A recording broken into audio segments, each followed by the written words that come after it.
성탄 카드 보내셨습니까? 지난주에 말씀드렸는데 성탄 카드 보내시라고. 네. 성탄 카드 만드셨습니까? 저는 어제 이 바쁜 중에도 정말 시간을 만들어서 성탄 카드를 제작을 했습니다. 제가 올해 성탄 카드를 1개 받았거든요.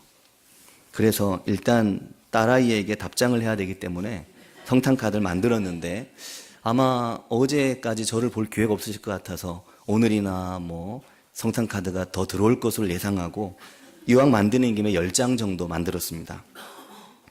성탄 카드를 어떻게 만들까 생각을 하다 보니까 중고등학교 다닐 때 열심히 사용했던 성탄 카드 이미지들이 생각이 났습니다. 아마 다들 저랑 비슷하거나 이런 연배에 있으신 분들은 성탄 카드 그러면 하얗게 눈이 내리는 교회, 그리고 탄일종, 교회로부터 오솔길이 이렇게 내려오면서 따뜻한 불빛이 새어나오는 눈 쌓인 이 주택들, 아마 이미지가 생각나실 겁니다. 성탄 카드 하면 생각나는 이미지들인데 대부분 하얀 눈으로 가득 덮인 풍경과 교회, 그리고 말구유의 아기 예수, 기쁘다 구주 오셨네, 축성탄, 마른손 펜시나 모닝글로리에서 이런 카드 구입해서 아마 보내보신 경험이 있으실 겁니다. 근데 어느 날부터인가 성탄의 주인공이 산타로 바뀌었습니다. 성탄 카드의 대부분을 산타 할아버지와 눈사람, 크리스마스 트리와 루돌프 사슴들이 차지하면서 성탄 카드란 이름도 부르기가 멋쓰게 해서 크리스마스 카드 이렇게 부르면 이게 좀 희석될까 해서 사실은 그 의미도 예수님의 탄생을 기념한다는 의미이지만 그렇게 말이 바뀌면서 우리에게 성탄 카드, 성탄절이라는 말보다는 크리스마스 카드라는 말이 잠시 있고 크리스마스 이렇게 지나가는 경향이 생겼습니다. 성탄의 주인공 되신 예수님 또 하나님의 사랑이 점점 성탄 문화에서 밀려났는데 오늘 우리 시대의 성탄절을 보면 이미 산타도 한물 가고 있지 않나 하는 생각이 들 만큼 산타도 아이들에게서 점점 이렇게 멀어져 간다는 생각이 듭니다.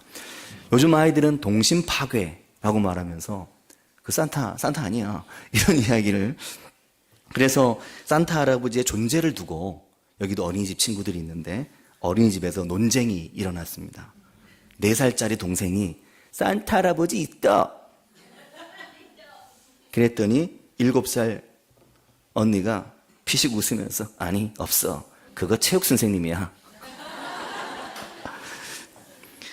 그런데 굉장히 감사한 것은 그렇게 4살, 7살이 그리고 초등학생들과 청소년, 우리의 자녀들이 점점 성탄절에 흥미를 잃어가거나 혹은 산타가 체육 선생님이다, 아빠다, 엄마다 그렇게 말하는 동심 파괴 사건이 일어남에도 불구하고 참 놀라운 것은 아이들도 어른들도 여전히 크리스마스 전야에는 행복해진다는 것입니다.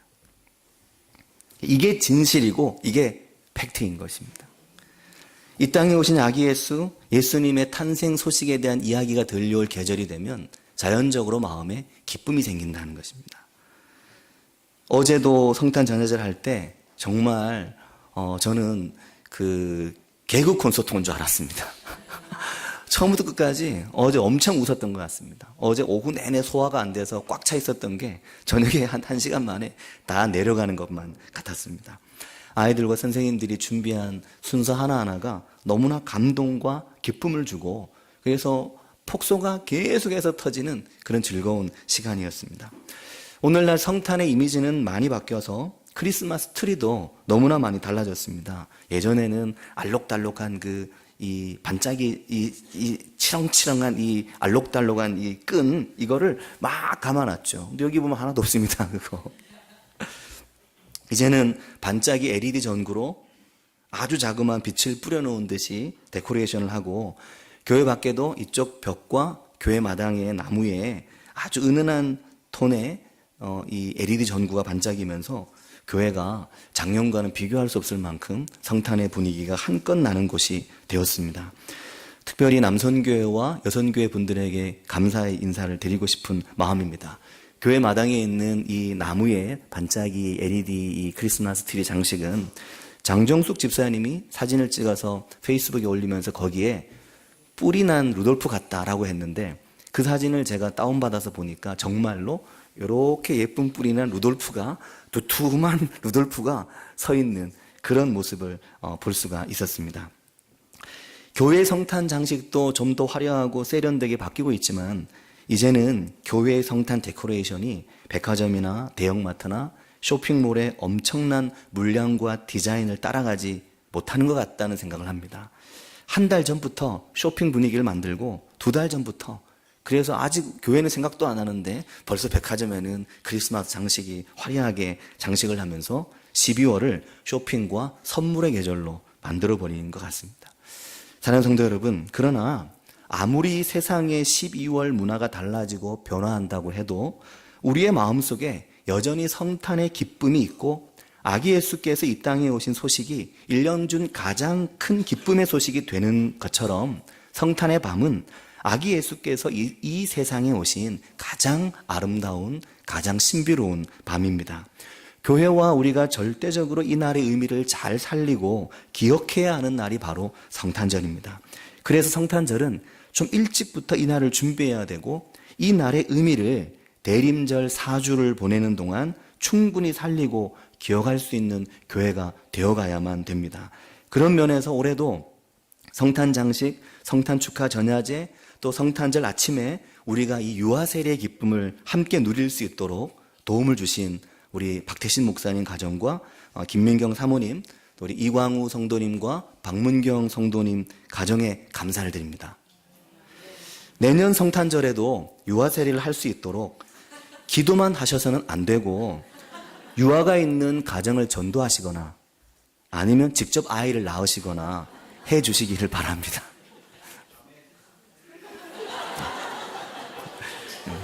자신 있다 이거죠. 네.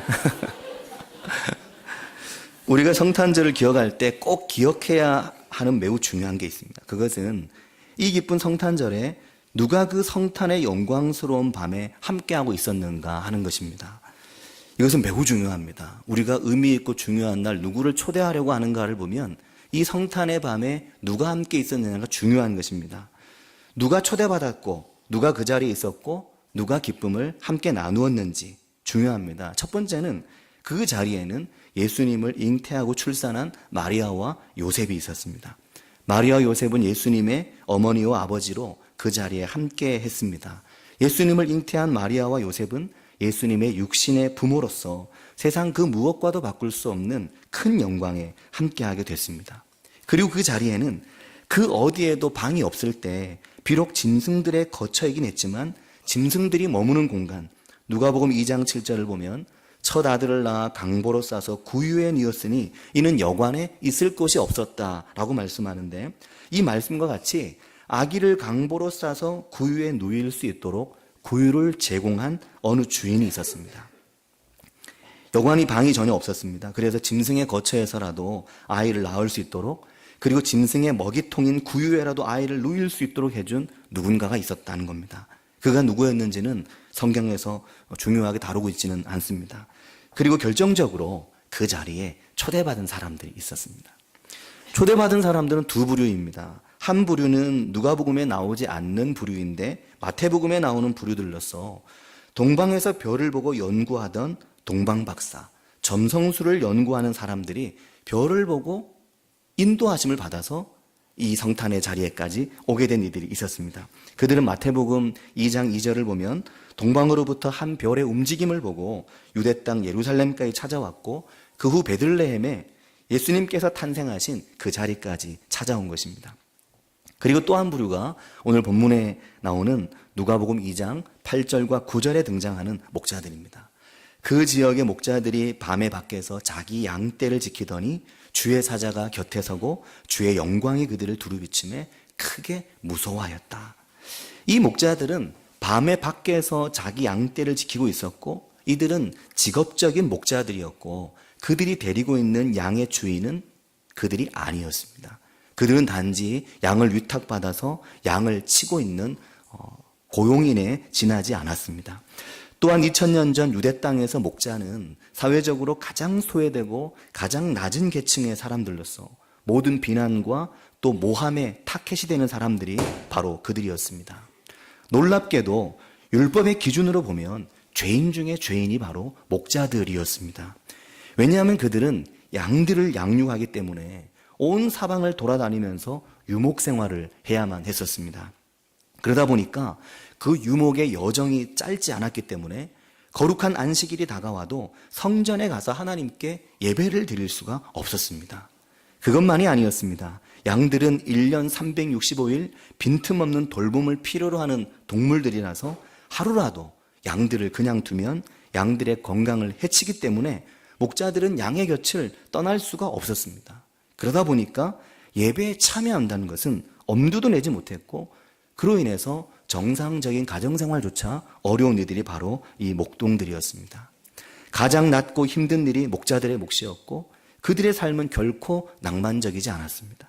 그런데 이 목자들에게 하나님께서 천사를 보내서 예수님께서 태어나신 그 놀라운 자리에 그 목자들을 초청을 하신 겁니다. 이것은 유대교에 대한 기본적 이해로는 도저히 이해하기 어려운 어마어마한 일인 것입니다. 안식일에는 성전을 찾아가서 죄의 용서를 구해야 되는데 그들에게는 그럴 만한 시간적 여유가 없었습니다. 그래서 그들은 그 당시 사회적으로 죄인 중에 죄인이요, 유대교가 생각하는 하나님의 사랑에서 완전히 소외된 존재들이 바로 그들이었습니다. 심지어 유대인들은 하나님께서 이들 목자와 같은 사람들, 더 나아가서 창녀와 이방인들은 하나님께 버림받은 존재들이라고 생각했습니다. 그들은 하나님의 거룩한 공동체를 유지하기 위한 소모품 정도밖에는 되지 않는 이들이 바로 그들이라고 생각을 했었습니다. 그래서 그들을 은혜에서 잊혀진 사람들이라고 부르기도 합니다. 목자들은 안식일을 거룩히 지키지 못했기 때문에 유대인의 명부에서 아예 제외가 된 사람들이었습니다. 유대인의 명부에 기록되지 않는 사람들이라는 것입니다. 심지어 유월절과 오순절, 초막절, 유대인의 중요 명절 절기에도 거룩한 예루살렘 성전에 들어가 제사에 동참할 수가 없었습니다. 그러니 가정생활이 제대로 되지 않았고 부모님에게 내 부모를 공경하라, 5계명은 늘 범하고 사는 이들이 바로 그들이었습니다. 부부지간에 자녀들과의 관계도 제대로 할 수가 없는 사람들이 바로 그들이었습니다. 가장 낮고 천한 사람들, 사회적인 신용이 전혀 없는 사람들, 그들이 목자들이었다 하는 것입니다. 그런데 이 놀랍고 기쁜 성탄의 소식을 하나님께서 목자들에게 전해주신 것입니다. 너무나 놀랍고 너무나 이상하지 않습니까? 우리는 자칫 목자들이 발이 빨라서 이 기쁜 소식을 여러 마을로 다니면서 전할 수 있으니까 목자들에게 전했다라고 생각하고 그렇게 이야기하기도 하지만, 중요한 것은 그것이 아니라 이들 목자들이 누구였느냐는 것입니다. 이것이 더 중요한 문제입니다. 그리고 왜 그들인가 하는 것입니다. 왜 성탄의 기쁜 소식을 하나님은 그들에게 전해주셨는가 하는 것입니다. 이들을 사용해서 더 전도하고 이들을 사용해서 더 빨리 복음을 전하려고 그들을 택하신 것이 아니라, 이 기쁜 소식의, 이 기쁜 성탄의 소식이 그저 단순히 그들, 가장 소외된 그들을 위한 것이었다는 것. 이 가장 기쁜 성탄의 이 소식의 그 밤에 그들이 초청을 받았다는 것. 이것이 중요한 것이지 그들을 어디에 써먹으려고 그들을 불러낸 것이 아니다 하는 것입니다. 그래서 누가복음을 잘 보면 그 어디에도 이 목자들이 소식을 듣고 또 마리아와 아기 있는 곳에 가서 예수님을 보고 그리고 나가서 어떻게 했다 이런 말은 없습니다. 그들이 나가서 마을과 마을을 다니며 열심히 전도했다, 이 소식을 전했다 이런 말은 없다는 말씀입니다. 누가복음 2장 20절까지를 목자들을 중심으로 목자의 입장에서 보면 15절을 보면 천사들이 떠나가자 목자들은 얼른 베들레헴으로 가서 천사들이 전하여준 내용을 가서 확인해 보자고 했고, 17절을 보면 목자들은 오히려 천사가 아이에 대해서 자신들에게 들려준 이야기를 마리아와 요셉에게 가서 전했습니다.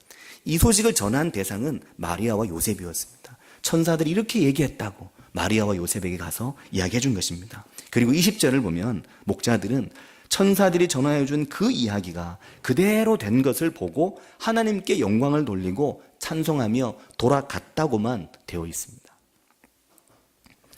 하나님께서는 이 성탄의 기쁨을 목자들을 통해 세상에 더 빠르게 전하시는 게 목적이 아니라 목자들에게 전해주고 싶으셨던 것입니다. 목자들이 이 기쁜 성탄의 소식을 전해받아야 될 사람들이라는 것입니다.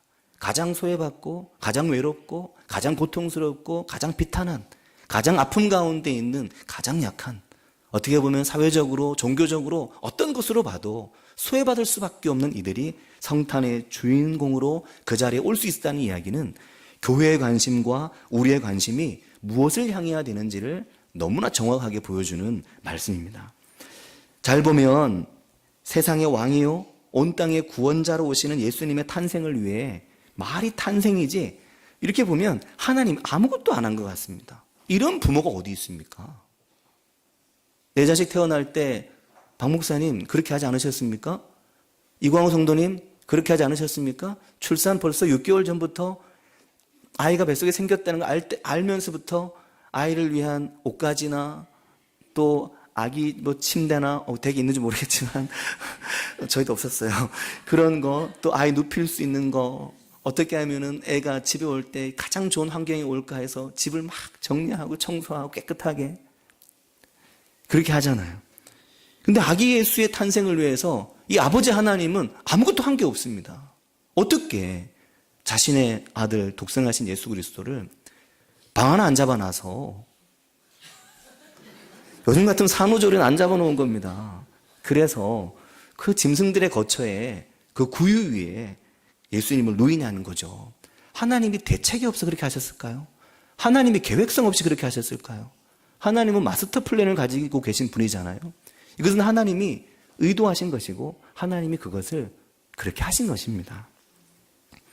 그러니까 하나님은 예수님의 탄생 앞에 아무런 의전을 하지 않으신 것입니다. 의전이 중요하잖아요. 의전 너무 중요합니다. 제가 얼마 전에 어떤 목사님을 만났는데 그 목사님 그러시더라고요. 대형 교회는 중요한 행사에 주차 안내를 할 때 그날 설교자나 내빈을 위해서 미리 그분의 타고 오는 차종과 차 번호를 확인해서 교회 마당 주차장에 몇 칸을 따로 빼서 번호를 아예 붙여놓는다는 거죠. 이 번호는 이 내빈들 자리다 하는 겁니다. 혹시나 늦게 오거나 착오가 생길까봐 완벽한 준비를 하는 거죠. 의전이죠. 그래서 그 자리에 그분의 주차할 공간을 만들어 두고 그분이 어디쯤 오는지 확인을 하고 도착할 때쯤 맞는 사람이 나가서 맞는 겁니다. 맞으면서 들어오면서 순서지를 주고 쭉 들어오는 동안 어떻게 잘 오셨습니까? 오시는 사이에 어려움 없으셨습니까? 또 소개도 좀 해주고 이러면서 쭉 데리고 들어온다는 거죠. 동선을 체크하는 겁니다. 국가의 요인 수행이나 큰 행사에서 당연히 하는 그러한 내용들이죠. 그런데 예수님이 하나님의 아들이 세상에 태어나는 그 놀라운 날에 짐승의 거처가 뭐며 짐승의 먹이통은 또 뭐고 그 낮고 초라한 밤에 너무 의전이 없고 너무 환영이 빈약하고 너무 사람이 없는 게 아니냐 하는 겁니다. 그 자리에 유력한 인물 하나 온 사람 없이 정말 하나님이 모든 것을 아시는 하나님이 왜 하나님이 이렇게 예수님을 초라하게 출생하게 하셨느냐 하는 것입니다. 주님께서 이 땅에 오셔서 가장 외롭고 소외되어 있는 삭개오를 찾아가셨습니다. 내가 너희 집에 오늘 밤 유하겠다. 예수님의 죽으심을 준비하며 그 발에 향유를 깨뜨려 부은 여인은 창녀였습니다. 2000년 전 당시에 하늘로부터 버림받은 사람에게 생기는 천형이라고 생각했던 우리가 문둥병이라고 알고 있는 한센병, 그 한센병자들에게 예수님 다가가셔서 그들을 치료해 주셨습니다. 눈이 먼 사람, 중풍병자, 성전에 얼씬도 할 수 없는 부정한 병을 앓는 혈루병 걸린 여인, 이 모든 사람에게 예수님께서 다가가시고 그들과 함께 하신 것입니다. 바로 여기에 기독교의 정신과 교회의 근본 정신이 여기에 있는 것입니다. 성탄의 기쁨은 어떻게 표현해야 되는 것인지, 교회가 이 성탄의 기쁨을 가지고 어떤 교회가 되어가야 되는지를 잘 보여주는 말씀입니다. 황량한 들에서 천사의 부름을 받고 아기 예수의 탄생을 목격한 목자들이 얼마나 기쁘고 얼마나 감격적이었을까요? 세상이 자기들을 포기했고 자기들은 하나님을 향한 모든 예배와 성전에서 완전히 잊혀진 존재들인데 역으로 하나님이 우리를 찾아오신 것입니다. 우리 교회가 이와 같이 더 소외되고 더 교회가 필요하고 우리의 이웃들에게 더 가까이 나아가는 교회가 될 수 있길 바랍니다.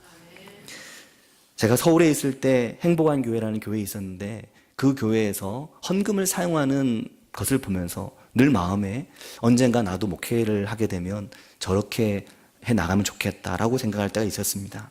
그 교회는 부활주일헌금, 추수감사헌금, 성탄감사헌금, 교회의 3대 절기에 해당되는 헌금을 부활주일헌금은 장학사업에, 추수감사헌금은 청년선교에, 성탄감사헌금은 어려운 이웃을 위해 전액 사용하는 교회였습니다. 그러다 보니까 이 3번의 헌금을 할 때 교회가 집중해서 헌금을 하고 그것을 그 용도대로 사용하고 용도대로 쓰기 위해서 많은 준비를 하고 정말 대상이 될 만한 분들을 찾아보고 확인하고, 그래서 지역에서 돈이 없어 수술을 못 받는 이들, 지역에서 당장 어려운 문제 때문에 가정이 굉장한 어려움을 겪고 있는 이들을 찾아서 강서구에서 그 가정들을 찾아서 그것을 전달을 하는 그런 모습을 거기 있는 3년 동안 보았습니다. 그 외에도 많은 재정을 이웃을 위해 내보내고 선교를 위해 내보내서 교회 재정의 30%는 교회 밖으로 내보낸다는 그런 교회의 목적을 가지고 있는 교회였습니다. 지극한 아내 사랑 이야기로 우리에게 잘 알려진 책이 하나 있는데, 사랑한다, 더 많이 사랑한다 라는 책이 있습니다. 최종길 씨가 쓴 책인데, 이 책에 보면 암담한 현실보다는 희망의 속삭임이 가슴을 꽉 채워오게 하는 그런 이야기인데, 최종길 씨는 아내가 뇌출혈로 쓰러져서 두개골을 드러내는 그 수술을 4번을 받고 의식을 회복하지 못하고 식물인간으로 누워있는 아내를 간호를 했는데, 3년이 넘는 세월 동안 아내를 간호하면서 아이들은 엄마 앞에서 재롱을 떨 만큼 자랐는데 아내가 그것을 아는지 모르는지 아내는 우두커니 누워서 멍하니 보고만 있는 것입니다. 언젠가 예전에 그가 아내에게 물었다고 합니다. 당신 어릴 때 꿈이 뭐였어? 하고 물어봤다고 합니다. 그러자 그녀는 아무런 망설임 없이 좋은 엄마라고 말했다.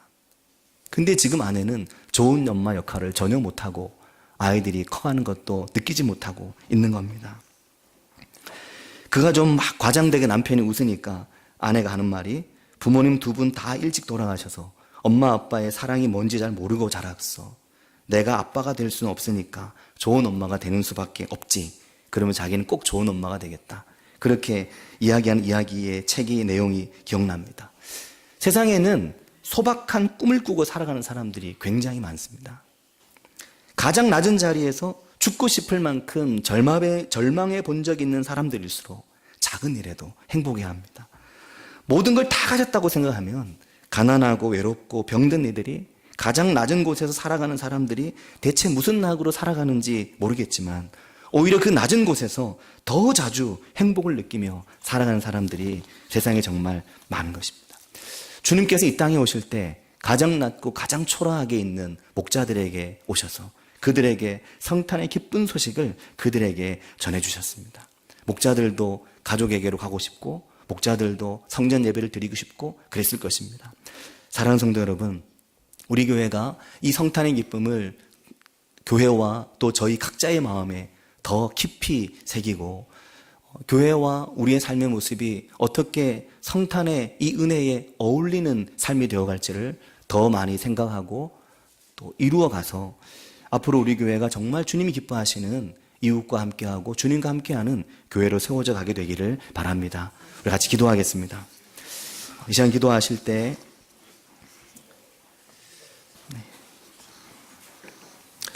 말씀을 준비하면서 내내 부끄러움이 있었습니다. 그것은